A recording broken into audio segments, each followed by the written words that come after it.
হে আমার রব, আপনি আমায় যতটুকু ভালোবাসেন আমি হয়তো কখনোই আপনাকে ততটা ভালোবাসতে পারবো না।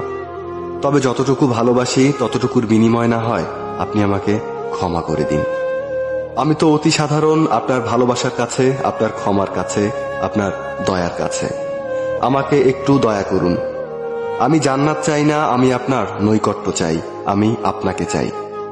আমি আপনাকে এমনভাবে ভালোবাসতে চাই যেভাবে ভালোবাসলে আপনি আমার উপর সন্তুষ্ট হয়ে যাবেন। আমি জানি আপনার রহমত ব্যতীত আপনাকে পরিপূর্ণ ভালোবাসা সম্ভব নয়। তাই আমার উপর বর্ষণ করুন আপনার রহমতের বারিধারা। আপনিই তো জানেন আমার সবকিছু, আমার সকল গোপন পাপ, পৃথিবীর কেউ না জানা আমার সকল অন্যায়, আমার নিজের নফসের উপর আমার জুলুম, এ সবকিছুই তো আপনার জানা। আমার এমন কোনো গোপনীয়তা নেই যেটা আপনি জানেন না। তাই তো আমি একমাত্র আপনারই প্রার্থনা করি, সেজদায়